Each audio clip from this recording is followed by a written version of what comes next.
უკრაინა ცეცხლის 30-ათე დღიდან შეწყვეტას დათანხმდა. შეერთებული შტატები კი უკრაინისთვის სამხედრო დახმარებასა და სადაზვერვო ინფორმაციის გაზიარებას განაახლებს. მხარეები ასევე შეთანხმდნენ, რომ რაც შეიძლება მალე გაფორმდეს ხელშეკრულება იშვიათი წიაღისეულის შესახებ.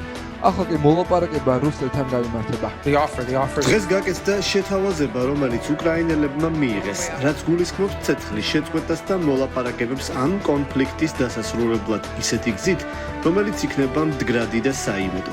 გაითვალისწინებს მათ ინტერესებს, უსაფრთხოებას. ახლა ამ შეთავაზებას რუსებს წარმოადგენთ და იმედი გვაქვს, რომ ისინი დათანხმდებიან. იმედი გვაქვს, მშვიდობას დათანხმდებიან. ბურთი ახლა მათ მოედანზეა. პრეზიდენტ ტრამპის მიზანი უმთავრესია, მას სურს ომის დასრულება. ფიქრობ, დღეს უკრაინამ კონკრეტული ნაბიჯი გადადგა ამ მიმართულებით. იმედი გვაქვს, რუსები საპასუხოდ იმავეს გააკეთებენ. მათ გადადგეს კონკრეტული ნაბიჯები და წარადგინეს კონკრეტული შეთავაზებები. მათ არა მხოლოდ მიიღეს ცეცხლის სრულად შეწყვეტის რეჟიმი, რაც შეგიძლიათ იხილოთ ჩვენს ერთობლივ განცხადებაში, არამედ ჩვენ ასევე განვიხილეთ არსებითი დეტალები, თუ როგორ არის შესაძლებელი ამ ომის საბოლოოდ დასრულება. უახლოეს დღეებში მე ჩემს რუს კოლეგას დაველაპარაკები. მომავალ დღეებში მდივანი რუბიო შეხვდება დიდი შვიდეულის საგარეო საქმეთა მინისტრებს. უთშაბათს თეთრ სახლში ვუმასპინძლებთ ნატოს გენერალურ მდივანს და ჩვენ ამ პროცესს წინ წავიყვანთ. ამ პოზიტიური ნაბიჯის შედეგად პრეზიდენტმა გადაწყვიტა გააუქმოს დახმარებაზე დაწესებული პაუზა უკრაინისთვის და ეს დაუყოვნებლივ შედის ძალაში. დღეს ჩვენ მთელ მსოფლიოს ვაჩვენეთ, რომ ჩვენ მთელ მსოფლიოს მშვიდობა გვსურს. ჩვენ ვართ მზად სამართლიანი და ხანგრძლივი მშვიდობისთვის. ფიქრობ, ეს ნამდვილად მნიშვნელოვანი დღეა, რადგან 3 წელი დიდი დროა და მნიშვნელოვანია, რომ ადამიანებმა მსოფლიოში კიდევ ერთხელ გააცნობიერონ, რომ უკრაინას არ დაუწყია ეს ომი. თუმცა უკრაინა არის მზად სამართლიანი და ხანგრძლივი მშვიდობისთვის. ჩვენ განვიხილეთ ჩარჩოები, პრინციპები, რომლებითაც შესაძლებელია მომავლის შენება, ზოგიერთი შეთანხმება, უკრაინის პოზიცია. თქვენ იცით, რომ ჩვენი უპირველესი პოზიცია მდგომარეობს იმაში, რომ მნიშვნელოვანია სამართლიანი და ხანგრძლივი მშვიდობის მიღწევა. ფიქრობ, ახლა მსოფლიო ელოდება, რომ რუსეთმა ძალიან მკაფიოდ თქვა, სურს მას მშვიდობა თუ არა, სურთ თუ არა მათ ომის დასრულება, რომელიც დაიწყეს. ამასთან დაკავშირებით უკრაინის პოზიცია აბსოლუტურად ნათელია. ჩვენ ცოტა ხნის წინ შევთანხმდით უკრაინასთან ცეცხლის შეწყვეტაზე. ახლა ჩვენ უნდა წავიდეთ რუსეთთან და იმედი ვიქონიოთ, რომ პრეზიდენტი პუტინიც დათანხმდება ამას. ჩვენ გვინდა დავასრულოთ ეს ომი. ფიქრობ, დიდი განსხვავებაა, რაც თქვენ ნახეთ ზელენსკის ვიზიტის დროს ოვალურ კაბინეტში და ამ სრულ ცეცხლის შეწყვეტას შორის. უკრაინა თანახმაა და იმედია რუსეთიც დათანხმდება. ცეცხლის შეწყვეტა ძალიან მნიშვნელოვანია, თუ ჩვენ შევძლებთ ამის გაკეთებას, შესანიშნავი იქნება. დღეს ამერიკული მხარისაგან იყო წინადადება. დაუყოვნებლივ გადაიდგას პირველი ნაბიჯი და ვცადოთ ცეცხლის სრული შეწყვეტა 30-ით. არამხოლოდ რაკეტების, დრონებისა და ბომბების, არამხოლოდ შავ ზღვაზე, არამედ მთელი ფრონტის ხაზის გასწვრივ. უკრაინა იღებს ამ წინადადებას. ჩვენ მას დადებითად ვაფასებთ. მზად ვართ გადავდგათ ეს ნაბიჯი ამერიკის შეერთებულმა შტატებმა, უნდა დაარწმუნოს რუსეთი, რომ გააკეთონ ეს. ჩვენ ვეთანხმებით ამ წინადადებას და რუსები თუ დათანხმდებიან, ცეცხლის შეწყვეტა იმ მომენტშივე ამოქმედდება. უკრაინა მზადაა მშვიდობისთვის. რუსეთმაც უნდა აჩვენოს, რომ მზად არის ომის დასასრულებლად თუ გასაგრძელებლად. დადგა დრო სრული სიმართლისთვის. ეს მნიშვნელოვანი მომენტია უკრაინაში მშვიდობისთვის და ახლა ყველამ უნდა გავაურმაგოთ ძალისხმევა, რათა რაც შეიძლება სწრაფად მივახციოთ მდგრად და საიმედო მშვიდობას. როგორც ამერიკულმა და უკრაინულმა დელეგაციებმა განაცხადეს, ბურთი ახლა რუსეთის მოედანზეა. რუსეთიც უნდა დათანხმდეს ცეცხლის შეწყვეტას და საომარი მოქმედებების დასრულებას. ევროკავშირი მზადაა სრულად შეასრულოს თავისი როლი მომავალი ნაბიჯების მხარდასაჭერად უკრაინასთან, ამერიკის შეერთებულ შტატებთან და სხვა პარტნიორებთან ერთად. ევროკავშირის მიზანია უკრაინის მხარდაჭერა, რათა მიაღწიოს ყოვლისმომცველ, სამართლიან და მდგრად მშვიდობას, რომელიც ეფუძნება გაეროს ქარტიისა და საერთაშორისო სამართლის პრინციპებს. ცეცხლის შეწყვეტის წინადადება, თუ რუსეთი მას მიიღებს, შეიძლება იყოს მნიშვნელოვანი ნაბიჯი ამ მიმართულებით. ახლა რუსეთის ჯერია გამოავლინოს მშვიდობის მიღწევის სურვილი. ევროკავშირი მიესალმება საუდის არაბეთის ძალისხმევას, რომელმაც უმასპინძლა ამ მოლაპარაკებებს. თბილისის საქალაქო სასამართლოში დიდი ოდენობით საბიუჯეტო თანხები ჯგუფურად გაფლანგვაში ბრალდებულების ყოფილი პრეზიდენტის მიხეილ სააკაშვილისა და სახელმწიფო დაცვის სპეციალური სამსახურის ყოფილი უფროსის თეიმურაზ ჯანაშიას ბრალდების საქმეზე განაჩენის გამოცხადებას მიხეილ სააკაშვილის მხარდამჭერების მხრიდან შეძახილები მოჰყვა.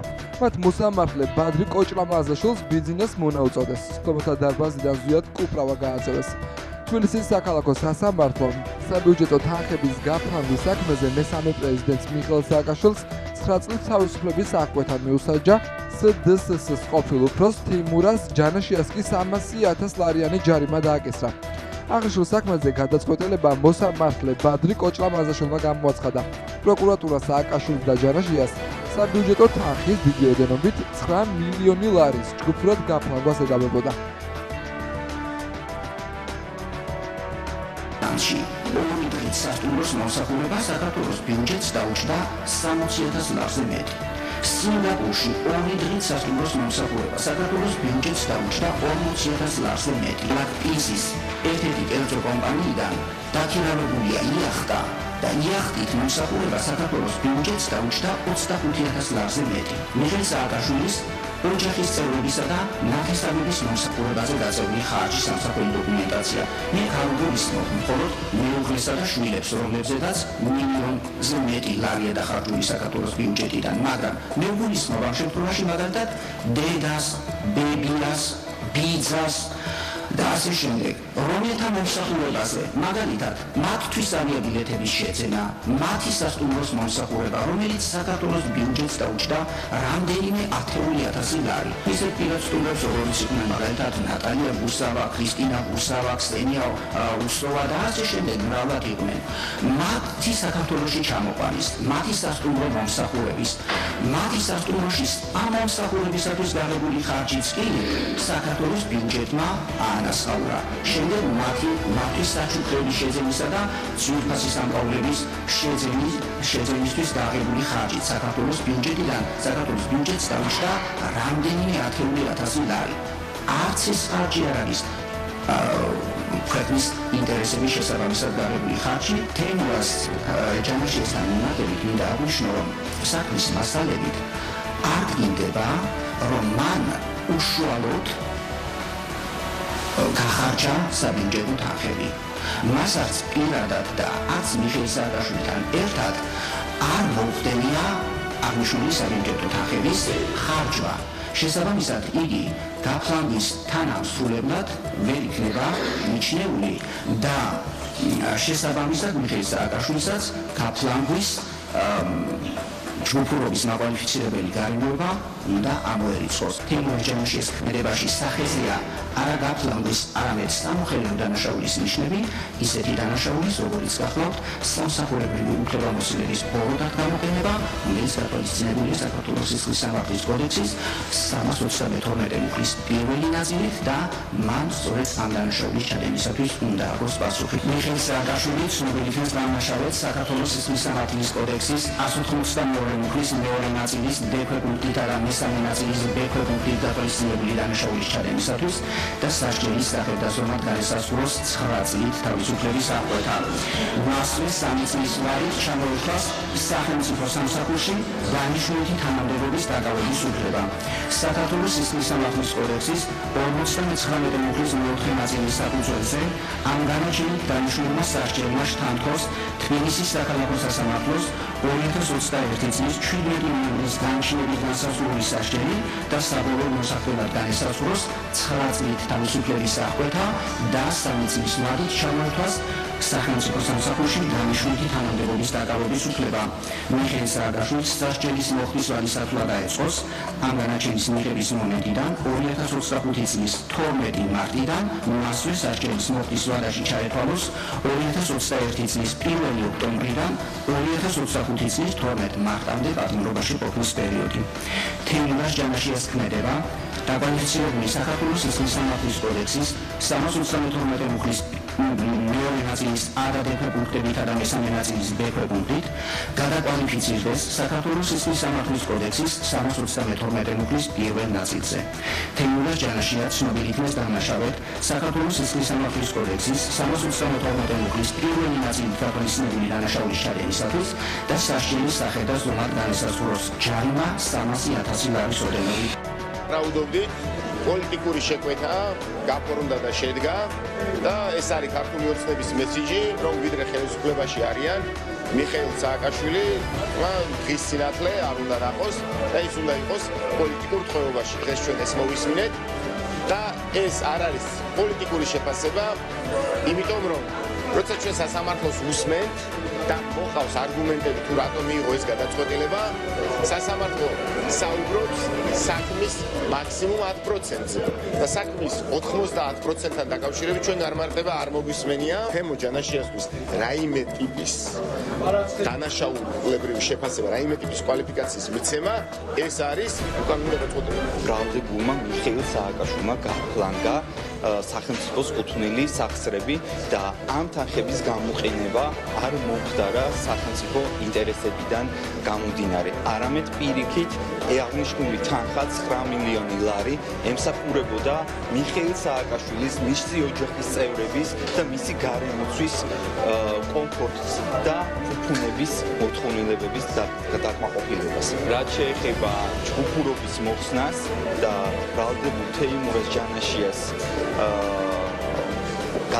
ქმედების გადაკვალიფიცირებას აღნიშნულ ნაწილში ბრალდების მხარე აუცილებლად გაასაჩივრებს მოსამართლის გადაწყვეტილებას და ჩვენ გვაქვს მოლოდინი იმისა, რომ ეს გადაწყვეტილებაც შეიცვლება. რუსი ივანიშვილისთვის არამიზნობრივად არის დახარჯული ხარჯები, რომელიც დაიხარჯა პრეზიდენტი დონალდ ტრამპის მასპინძლობისთვის, ჰილარი კლინტონის მასპინძლობისთვის, ჯო ბაიდენის მასპინძლობისთვის და უამრავი სხვა მსოფლიო ლიდერის მასპინძლობისთვის. სამაგიეროდ მიზნობრივია ივანიშვილის რუსული რეჟიმისთვის ის ხარჯები, რომელიც სახელმწიფო ბიუჯეტიდან დაიხარჯა გავრილოვის მასპინძლობისთვის. იმ ტყვიებისთვის, რომელიც ადამიანებს დაუშინეს, რომლებიც აპროტესტებდნენ გავრილოვის სტუმრებას და პარლამენტის თავმჯდომარის სკამში მოკალათებას. სამაგიეროდ ივანიშვილის რუსული რეჟიმისთვის მიზნობრივია ის საბიუჯეტო სახსრები, რომელიც დაიხარჯა პოზნერის, პუტინის პროპაგანდისტის მასპინძლობისთვის. ეს კიდევ ერთხელ ადასტურებს ივანიშვილის რეალურ სახეს. მიხეილ სააკაშვილის განაჩენი პოლიტიკური შეფასებების თემაა.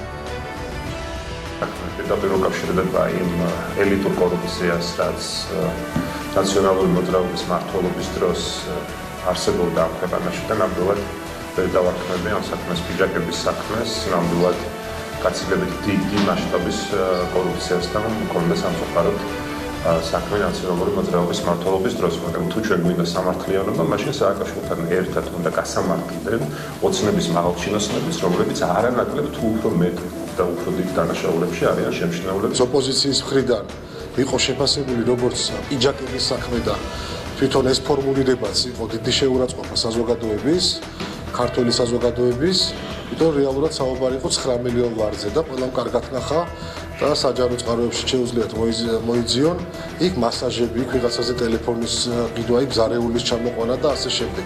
მოკლედ იმ საქმეს, რომელსაც ესენი ფუთავდნენ პიარულად, როგორც პიჯაკების საქმე, რეალურად იყო 9 მილიონის საქმე, რომელიც მივიდა თავის ლოგიკურ დასასრულამდე. 9 მილიონის პიჯაკი არ ამგონია სააკაშვილს ეყიდა. მმართველი გუნდი ახალი რეფორმის გასატარებლად ემზადება. დაგეგმილია ნარკოპოლიტიკის გამკაცება რესურსის სისხლის სამართლის და ადმინისტრაციულ სამართალ დაღუპულთა კოდექსებში, ასევე რამოდენიმე კანონში ცვლილება უნდა შევიდეს. გასწრდება საპატიმრო სასჯელები და იზრდება ჯარიმები. შემცირდება ცალკეული ნარკოტიკების და ფსიქოტროპული საშუალებების განსაკუთრებით დიდი ოდენობით ზღვარი ნარკოტიკული საშუალებების რეალიზაციის ფაქტებზე კი პატიმრობის ვადები მოიმატებს. ჯარიმა დაეკისრება ან ადმინისტრაციული პატიმრობა შეეფარდება პირს, რომელიც ნარკოტიკზე უარს იტყვეს. სიახლეა ისიც, რომ ნარკოტიკების მოხმარების დადასტურების შემთხვევაში ახალი შეზღუდვები ამოქმედება. დაანონსებულ ცვლილებებს რეპრესიებად აცხადებს და რეფორმის მიღმა პოლიტიკურ მიზნებს ხედავს ოპოზიცია. თვითონ არიან ყველა შემსუბუქების ასე ვთქვათ ინიციატორები სამართლებრივი კუთხით და ეხა კიდევ რაც თავარია მთელ საქართველოში რომ თავად პრობლემას ფაქტობრივად უკვე ერთ-ერთ წარმოადგენს ნარკომანი არის მათი ვებრალი, ხო შეუძლებელია ნარკოტიკი ასეთი დოზით, ასეთი რაოდენობით ტრიალებდეს საზოგადოებაში და ამაში ხელისუფლების ბრალეულობა არ იყოს. კორუფციულ თვალსაზრისით ბრალეულობა არ იყოს. ამიტომაც თუ ვინმეს ბრალი ეს მძიმე მდგომარეობა ქვეყანაში არის ივანიშვილის და მისი ბანდის ბრალი. საკმაოდ გაზრდილი არის ასე ვთქვათ ნარკოდანაშაულები და თუ ვინმეს ამაში წვლილი მიუძღვის ეს პირველ რიგში არის სწორედ დღევანდელი ხელისუფლება. ოცნების რეჟიმი, რომელმაც ბოლო რამდენიმე წლის განმავლობაში არაფერი გააკეთა იმისთვის, რომ ნარკოდანაშაული შემცირებული იყო. თქვენ თუ გულისხმობთ ნარკოტიკების რეალიზაციის კომპონენტს, აქ რა თქმა უნდა, ნებისმიერ ტიპის პოლიტიკის გამკაცრება არის მისასალმებელი. ჩვენ ვთქვით, რომ ნარკომანია ეს არის ჩვენი ქვეყნის ძალიან დიდი პრობლემა და ბუნებრივია მეტიც კი შეიძლება გაკეთდეს და უფრო კაცრი სამცენიც კი შეიძლება შემოვიდეს ნარკოგამსახებლების, ნარკორეალიზატორების წინააღმდეგ. მაგრამ ეს თუ თვითონ ნარკოპოლიტიკა თუ არ არის გააზრებული ერთიან კონტექსტში და თუ ჩვენ არ ვიცით რა საფინანსო ეგრეთ წოდებული ხელისუფლება იგივე რეაბილიტაციის კუთხით, ნუ მაშინ ბუნებრივია აქ ჩდება ეჭვები, რომ ამ ტიპის გადაწყვეტილებას აქვს გარკვეული რეპრესიული, ასე ვთქვათ, გათვლები. როდესაც ქვეყანაში ღირსეულ ქვეყანაში და სახელმწიფოში როდესაც შენ ფიქრობ ზრუნავ საუბრობ და მოქმედებ შენი ქვეყნის საუკეთესო მომავლისთვის გამორიცხულია შენ ქვეყანაში კონდეს საუკეთესო მომავალი იმ ჯანსაღი გენოფონდის გარეშე ასე რომ ეს ყველაფერი კეთდება ჩვენი მომავალი თაობის ჯანსაღისთვის და კიდევ ყველაზე მთავარი და ხაზგასასმელია ერთი რამ რომ არამხოლოდ კანონის გამკაცრებით უნდა ვისაუბროთ ჩვენ და არამხოლოდ სახელმწიფო უნდა იყოს და აღმასრულებელი აქ ჩართული, კერძო სექტორიც უნდა იყოს ჩართული და თითოეული ის კომპანია, რომელიც გზნობს სოციალურ პასუხისმგებლობას და დამერწმუნეთ ესეთი ბევრია ჩვენ ქვეყანაში, უნდა მოხდეს კომპლექსურად ეს ყველაფერი. ამ ყველაფერთან ერთად აუცილებელია, რომ მოხდეს სწორი და აგრესიული ჯანსაღი ცხოვრების პროპაგანდა.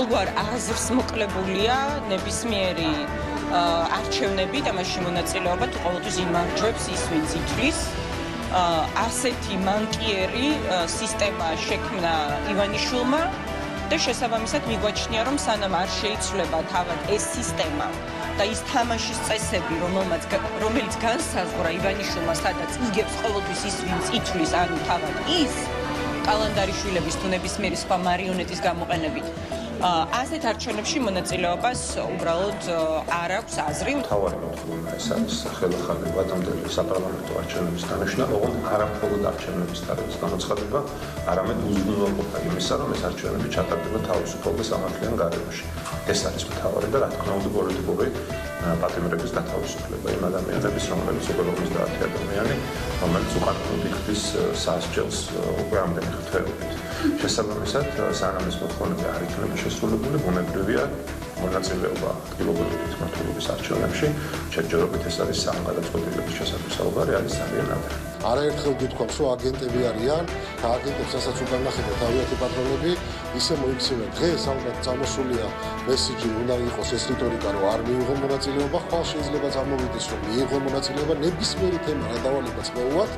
იქ სადაც ჩუბლის ძარღვი არ არის, შეუძლიათ ერთ დღეს ერთი განცხადება გააკეთონ, მეორე დღეს რადიკალურად განსხვავებული განცხადება გააკეთონ. რაც უფრო ნაკლები აგენტი იქნება პოლიტიკურ ველზე, მით უფრო მეტად და აი ესეთი დაფინანსებით, ესეთი კოლოსალური თანხებით, მით უფრო მეტად გაიხსნებათ ჯანსაღ პოლიტიკურ ძალებს, ასე ვთქვათ, ველი